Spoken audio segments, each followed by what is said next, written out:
Good morning students. BA second year की class में आज हम पढ़ेंगे राष्ट्रीय आय की माप। हमने राष्ट्रीय आय की अवधारणा लास्ट वीडियो में पढ़े हैं। हम उससे आगे चलेंगे अब और राष्ट्रीय आय की माप हम देखेंगे कि किस तरीके से मेजरमेंट किया जाता है नेशनल इनकम को। देखिए, राष्ट्रीय आय की माप के 3 पहलू हैं। पहला है उत्पादन, दूसरा है आय, तीसरा है व्यय पहलू। सबसे पहले पहलू की बात करते हैं। उत्पादन पहलू अर्थव्यवस्था में वस्तुओं तथा सेवाओं के प्रवाह या मूल्य वृद्धि की प्रक्रिया को प्रकट करता है। प्रोसेस ऑफ वैल्यू एडिंग, ठीक है, यानी वस्तुओं और सेवाओं का प्रवाह कितना हो रहा है, या फिर हम दूसरे तरीके से बात करें तो मूल्य वृद्धि की प्रक्रिया कैसे होती है। आय अथवा वितरण पहलू मजदूरी, लगान, ब्याज तथा लाभ के रूप में आय के वितरण को प्रकट करता है। व्यय पहलू उपभोग व्यय तथा निवेश व्यय के रूप में आय के व्यय को प्रकट करता है। राष्ट्रीय आय के इन 3 पहलुओं को हम निम्न रूप में देख सकते हैं। उत्पाद विधि या मूल्य वृद्धि विधि, वैल्यू एडेड मेथड। सबसे पहले हम इसी को देखते हैं। उत्पाद विधि क्या होती है।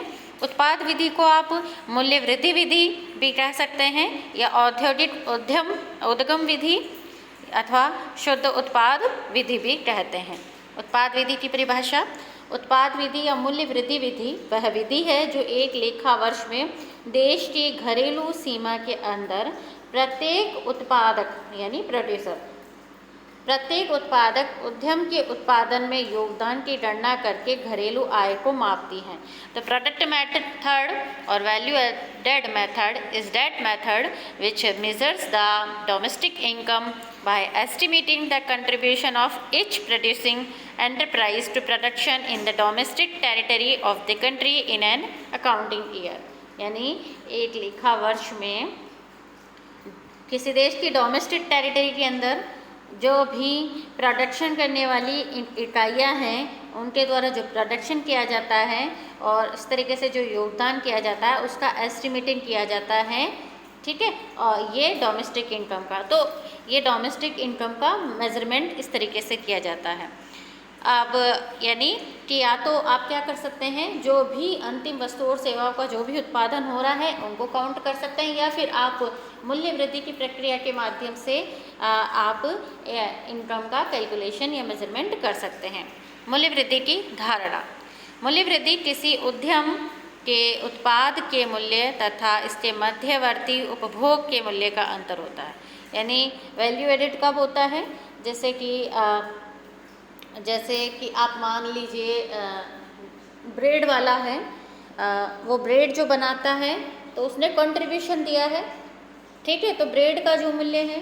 अब इसमें माइनस किसका क्या किया जाएगा, जो आटा वो खरीद के लेके आता है चक्की वाले से, तो आटा क्या हो गया, मध्यवर्ती वस्तु हो गई जो कि ब्रेड के उत्पादन में काम में ली जा रही है। तो उत्पाद का मूल्य माइनस मध्यवर्ती उपभोग, ये आपके मूल्य वृद्धि कहलाता है। अब उत्पाद का मूल्य किसे कहते हैं, इसका अभिप्राय होता है एक लेखा वर्ष के दौरान किसी फर्म द्वारा उत्पादित वस्तुओं के बाजार मूल्य से है, ठीक है। यदि वर्ष के दौरान वर्ष में उत्पादित समस्त उत्पाद बिक जाता है तो उत्पाद का मूल्य हो जाएगा बिक्री के बराबर।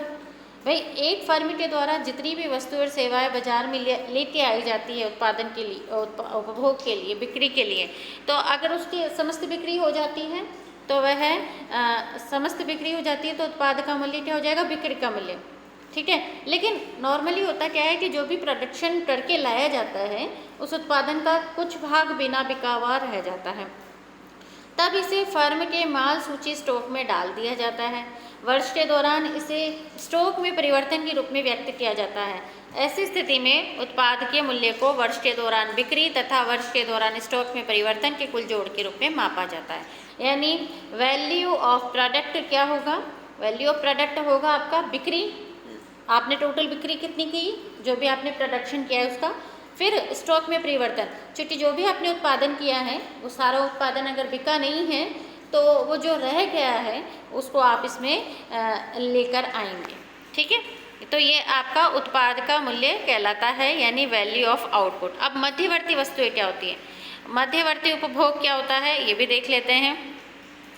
इसका अभिप्राय गैर कारक आगतों के मूल्य से है। गैर कारक आगत का मतलब क्या है? देखिए फैक्टर्स होते हैं कौन कौन से, भूमि, श्रम, पूंजी, साहस, ये फैक्टर्स हैं।